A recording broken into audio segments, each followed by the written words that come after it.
Radio Vallée. Radio Vallée. Première radio locale dans les vallées de la Roya, Bévéra et Vésubie.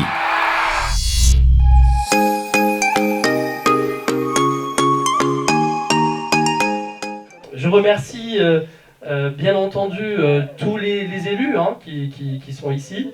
Je remercie Jean-Pierre Béguéli, je remercie Joseph Ray, je ne sais pas où ils sont. Voilà, ils sont tout au fond.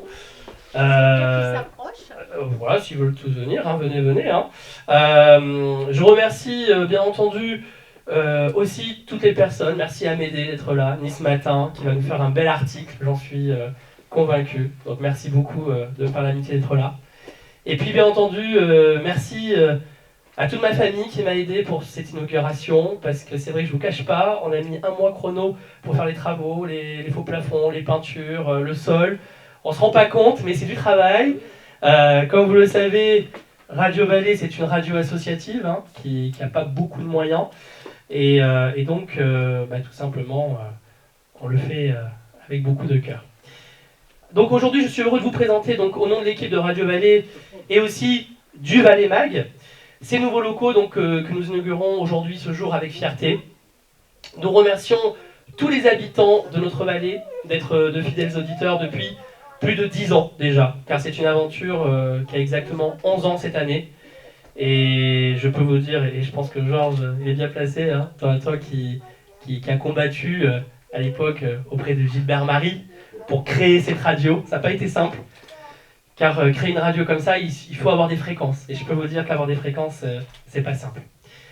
Je vous annonce aujourd'hui une bonne nouvelle, donc la famille s'agrandit avec l'arrivée du Vallée Mag, qui repart. Voilà, qui repart aujourd'hui.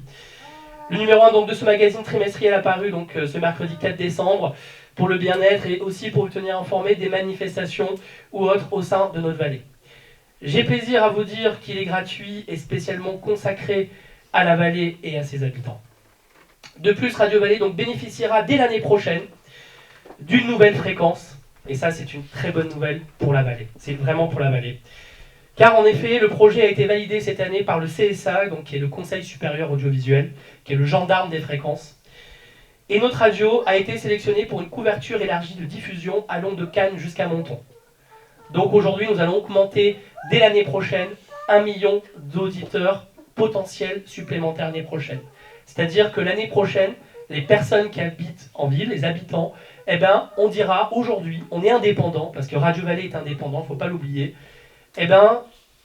on pourra donner, comme on le fait, l'agenda, les manifestations, tout ce qui se passe. Si une personne de Nice ne connaît pas la baie de la Roya, peut-être la petite pierre Radio Vallée la fera connaître.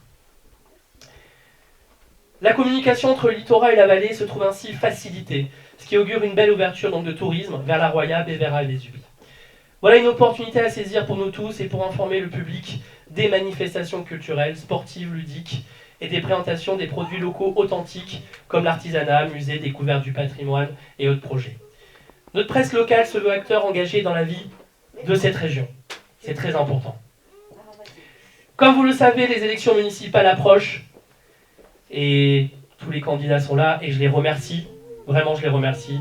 Je remercie Jean-Pierre Béguéli, Sébastien Olaran et peut-être Monsieur André Hyper qui viendra. J'ai donc opté de décaler le lancement de la télé locale, Vallée TV, qui va arriver, prévu en 2020, mais après les élections. Tout simplement parce que je ne veux pas prendre parti. Tout simplement parce que je pense qu'aujourd'hui, Radio Vallée, Vallée Mag et Vallée TV doit être apolitique. Et j'y tiens énormément.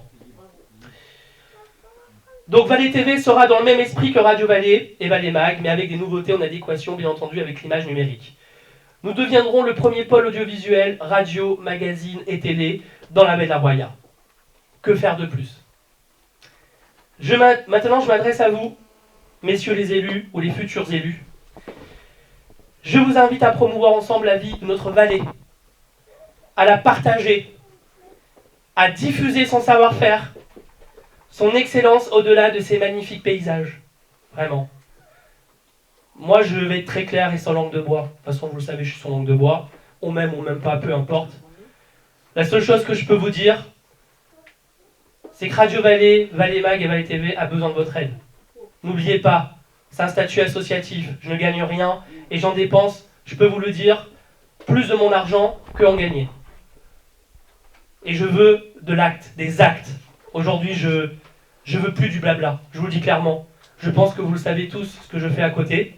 J'ai 35 ans, j'ai encore beaucoup de choses à apprendre. Je voudrais aussi également vous dédier ce message, malgré des années difficiles, des durs moments partagés ensemble, comme vous le savez. Je tiens quand même à terminer mon discours sur une note positive, parce que je suis une personne positive et de parole. L'idée de Radio Vallée, de Vallée Mag et prochainement de Vallée TV est de réunir les atouts de chaque village, les attentes ou projets de chacun de vous, pour citer, et ça j'y crois, franchement j'y crois énormément, c'est l'union fait la force. Et ça j'y tiens énormément à ça. Enfin je vous envoie toutes mes ondes positives pour l'avenir de notre vallée, réunies à travers ces médias dont je suis fier de porter les couleurs. Vraiment je vous remercie d'être là. Comme on le sait très bien, dans un village, comme je le dis, vous êtes ma famille, et je le pense sincèrement. Il y a des hauts et des bas, comme dans toute famille. Mais à un moment donné, je veux juste que vous compreniez que j'aurais pu baisser les bras depuis vraiment longtemps avec Radio Vallée. Vraiment. Je ne vais pas vous raconter mon histoire, vous la connaissez tous. Il y a Radio Pitchoun, juste pour faire une aparté, Radio Pitchoun, juste pour que vous compreniez bien, et je ne le dis pas pour moi, parce que franchement, mon ego, j'en ai rien à secouer, je vous le dis clairement.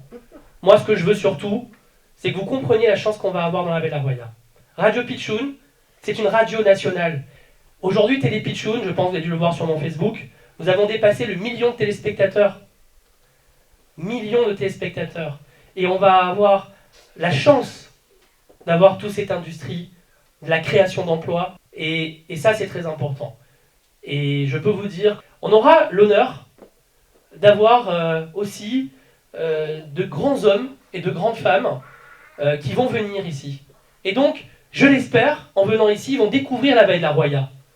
Parce que, même si je ne fais pas de politique, et ça m'a démangé, hein, je ne vais pas vous cacher, moi je le dis sans langue de bois, ça m'a démangé, la politique. Mais c'est pas dire je fais de la politique. Moi, ce qui me démange, c'est que je veux que ça bouge ici. Eh ben, c'est des gens que j'ai envie de les faire venir ici, qui découvrent notre vallée. Donc Radio Vallée, vous voyez, c'est pas que ça. Hein. Radio Vallée, c'est pas on écoute dans un poste radio et aujourd'hui, on se dit bon bah c'est local et c'est bien. Non, aujourd'hui, grâce à mes structures que j'ai à côté, parce qu'il y a aussi une troisième radio qui va arriver, tout simplement, c'est une chance pour la Vallée de la Roya, je pense. Et pour vous dire, j'aime ma vallée parce que comme vous le savez tous, hein, aujourd'hui, je suis moitié Cannes, j'habite à Cannes et j'habite aussi une partie à Breil-sur-Roya. Et pour vous dire, tellement que j'y crois en cette vallée, j'ai dit non, je ne baisserai pas les bras. J'y vais, je fonce, et je suis dans le concret. Donc la seule chose que je peux vous dire, et je vais arrêter mon discours, et si Laurence, tu veux venir tout à l'heure faire un petit mot, ça me ferait vraiment plaisir. Soutenez-moi, soutenez ce que je crée. Parce qu'aujourd'hui, j'ai du réseau. Et il faut en profiter de ça, c'est pas pour moi. Moi, vous savez, je vais vous dire une chose, à Cannes, je suis très bien, je gagne très bien ma vie. Clairement, il y a des personnes qui m'ont dit, mais qu'est-ce que tu vas faire dans la vallée? Te perdre. Eh ben non, j'ai dit, je vous aime. Et c'est sincère, je vous aime. Je passe des bons moments, moi, quand je viens et que je dépasse le panneau Breil-sur-Roya, mais vous ne pouvez même pas imaginer comme je suis heureux. Je suis profondément heureux. Et je n'ai aucun intérêt. Je le redis encore une fois. Donc, la seule chose que je peux vous dire, c'est l'union fait la force. Peu importe qui passera aux élections l'année prochaine, mais vraiment peu importe, je veux juste être soutenu. C'est la seule chose que je demande. Parce qu'à un moment donné, je vous le dis clairement, je vais mettre toute mon énergie pour la Vallée de la Roya.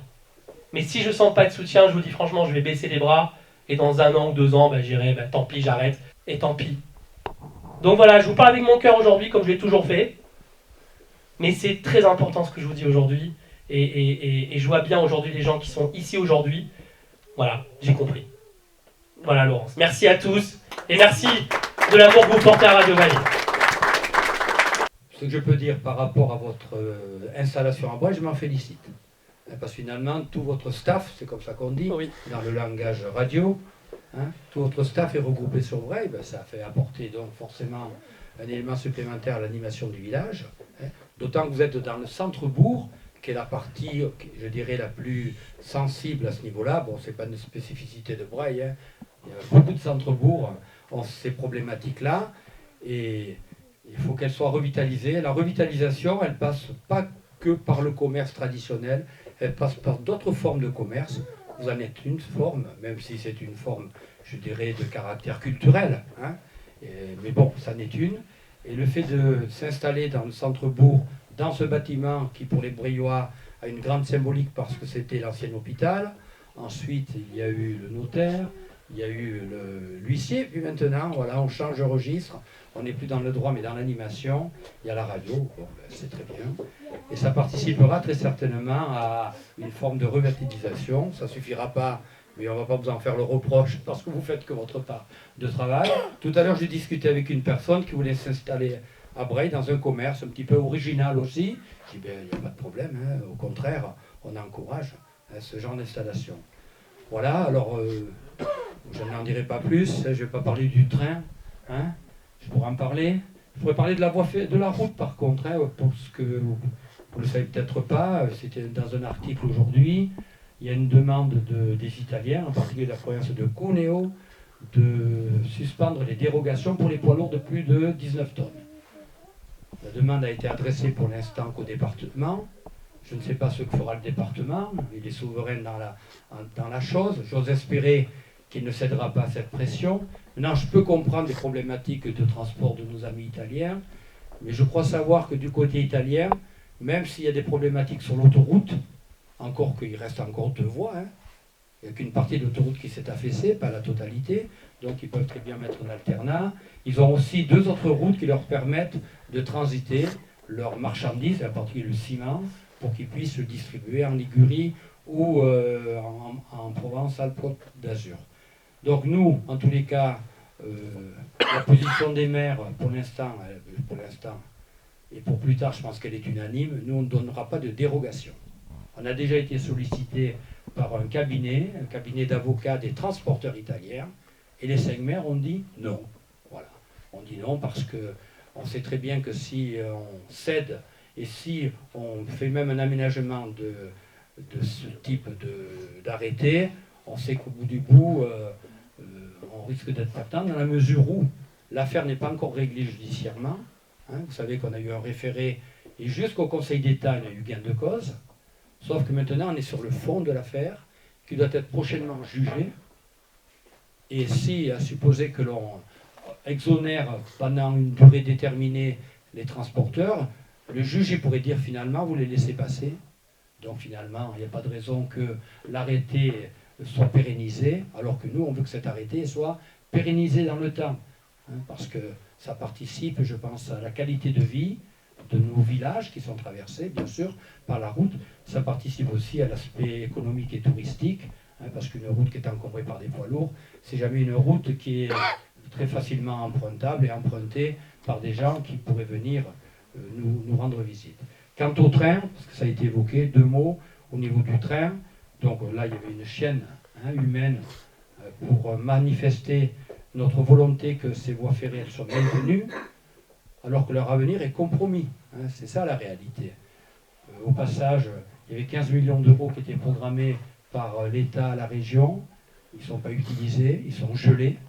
On ne sait pas à quoi, mais en tous les cas, ils ne sont pas utilisés sur la vallée de la Roya, sachant que la voie ferrée, quand même, nos amis italiens ont investi 20 millions d'euros sur la voie, partie française. Les 9 autres millions, c'était sur la partie italienne. Donc, les inquiétudes, elles sont de cette nature-là. Et puis, il y a le tronçon Breil-Sospel-Nice. Là, on a de grandes inquiétudes parce qu'il doit faire des travaux de consolidation du tunnel de Braus. C'est un tunnel qui fait plus de 6 km. À ce jour, les financements ne sont pas assurés. Ce qui est sûr, c'est qu'en 2022-2023, je n'ai pas la date exacte, mais le tunnel sera fermé. Travaux ou pas travaux. Donc, conséquence, le train, non seulement il n'arrivera plus à Breil ni à Sospel, mais il y aurait même il semblerait que le train s'arrêterait à Trappes. Donc, il est nécessaire qu'on se mobilise. Hein. Ce train, c'est pas qu'une survie, hein. C'est autre chose que ça. Hein. C'est une nécessité à tout point de vue. Et il faut que là, au-delà des clivages des uns et des autres, peu m'importe, ça ne m'intéresse pas, il faut qu'il y ait une unité à ce niveau-là pour dire que ce train il soit maintenu, aussi bien sur la partie Nice-Braille-Tende que sur la partie Cuneo-Tende-Braille-Ventimille. Parce que tant qu'on n'aura pas, nous, la liaison Braille-Ventimille comme en 2012, où il y avait 12 allers-retours, eh bien, on aura des difficultés pour que les gens puissent s'installer à Braille, dans la mesure où les bassins d'emploi, ils sont sur la côte, et en particulier à Monaco. Donc là, il y a une unité à faire, je l'espère, je pense qu'elle est parfaitement souhaitable et totalement justifiée. Hein, voilà, bon, maintenant, je vais m'arrêter là. J'en ai assez dit. En tous les cas, merci beaucoup, en tous les cas, que votre radio, ta radio, je dis votre parce que c'est quelque chose de collectif, non hein, il me semble. Hein. Cette radio s'installe à Braille, finalement, alors son siège social à Braille, c'est bien ça. Peut-être plus tard la télé. Oui. C'est dans les tuyaux, façon de parler. En tous les cas, merci beaucoup. Et puis, bonne chance. Merci. Merci Laurent. Voilà, donc je suis, comme l'a dit notre maire, je suis très content que cette radio s'installe dans le village. Parce que il est nécessaire de développer l'animation dans le village. Et comme l'a dit justement M. Hyper, le commerce traditionnel c'est très bien, mais il y a également le développement culturel. Et je crois que la Radio Valais en fait largement partie. Donc j'ai rien de plus à ajouter, sinon que je remercie encore Laurent. Et je lui souhaite, moi aussi, bonne chance, bonne continuation. Voilà. Merci beaucoup Jean-Pierre. Merci. Merci beaucoup. Je n'ai pas prévu de prendre la parole, mais je le prends en tant qu'ami. Voilà. Et alors je ne sais pas si c'est les prénoms que nous portons. On a la chance de s'appeler Laurent et Laurence. Ah ben. Et souvent, nos prénoms présagent de ce que nous allons faire. Voilà. Donc je pense que déjà, on est sur une bonne augure. On est couronné de lauriers. Donc moi, je tiens à te féliciter, à féliciter ton association, tous les gens qui t'entourent. Et je vais parler vrai, sincèrement. Bravo, ça fait 10 ans que je te suis. Nous sommes attachés tous les deux à défendre la vallée. Pour moi, tous ceux qui peuvent promouvoir la vallée, tous ceux qui peuvent mettre en avant notre belle vallée, je fais de mon mieux pour pouvoir les aider. Donc je serai à tes côtés. Et si tu as une demande de subvention auprès de la région, c'est avec grand plaisir que j'apporterai cette demande de subvention. En effet, tout ce qui est et tout ce qui peut œuvrer à faire connaître, développer, il faut le mettre en action, il faut le mettre en œuvre. Donc bravo pour la radio, bravo pour le magazine. Et puis là, c'est la casquette professionnelle qui va parler. Alors là, tu me ravis parce que pour les enfants, je veux dire, c'est magnifique et on en a besoin. Donc tu me trouveras à la fois sur le volet politique, tu me trouveras à la fois sur le volet professionnel. Car pour moi, c'est une évidence. Mes valeurs professionnelles, puisque tu m'as donné l'occasion de prendre la parole, mes valeurs professionnelles alimentent ce que je fais en politique. Et ce que je fais dans mon travail, je ne peux pas le défaire en politique. Donc j'ai des valeurs humanistes, je suis infirmière. Voilà, donc c'est aussi pour ça que je me bats. Voilà, donc je pense que non, il ne faut pas baisser les bras. La tâche, elle est immense, elle nous incombe à tous, on est tous là, parce qu'on a Braille dans notre cœur, la vallée de l'Arboya. Et je suis vraiment, voilà, je vais terminer en disant bonne chance, et puis bonne route, et puis qu'on ait encore de longues interviews, et merci encore de faire rayonner Braille et la vallée de l'Arboya. Merci pour tout. Merci beaucoup.